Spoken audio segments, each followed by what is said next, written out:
Junkertown is dirty, it's crazy, harsh, chaotic, unforgiving, grungy, organic, flawless, carnage, beautiful, awesome, comic relief. Junkertown is the best thing ever.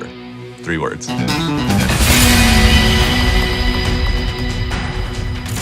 Junkertown is a really important area in Overwatch. After the Omnic crisis, the Australian government was trying to make peace with the Omnic populations in Australia, and so they allow them to sort of have the land around the Australian Omnium. Unfortunately, that would displace the solar farmers and other people who were living out there, which included one Mako Rutledge. You had this group that was sort of misplaced and then fought back against the Omnium, and not only fought back, but did it in whatever ragtag way they could. That ultimately resulted in the detonation of the Omnium. And what they've done is they've built on top of the wreckage, and what we're seeing now is that town. Nowadays, Junkertown is run by a lady called the Queen. She has a really interesting backstory. There is a place called the Scrapyard where they watch gladiatorial combat of people driving mechs, people fighting each other, people fighting Omnics, and that is where the Queen came from. She was a really charismatic and skilled fighter. The Queen is the boss, and all of the Junkers have to be very cautious about what they do in terms of the Queen.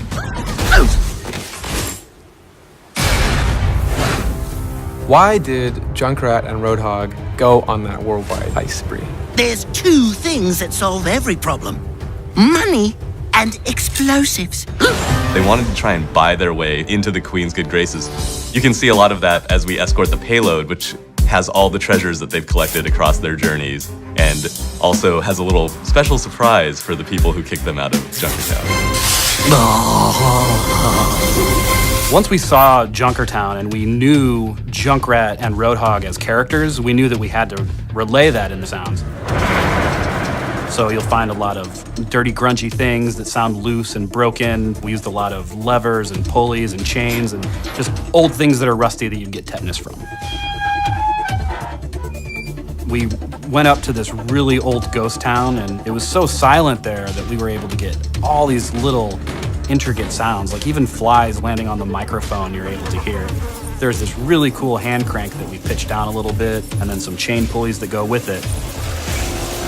And that's the main basis of the payload that you'll hear as it moves through the streets.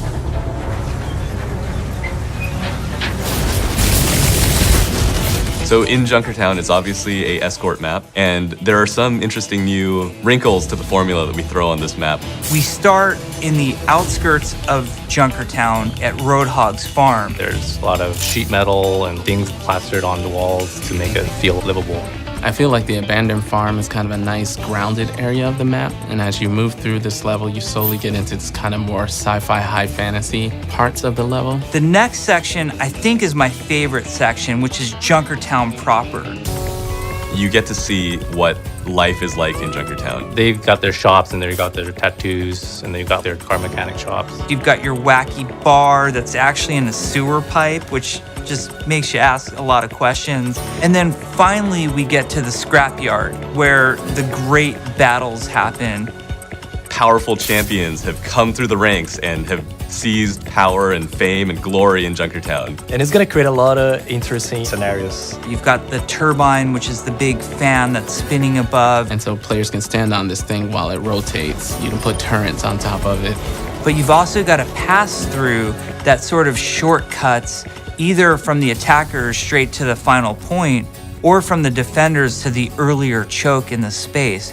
And we feel like this is going to add a really interesting gameplay dynamic.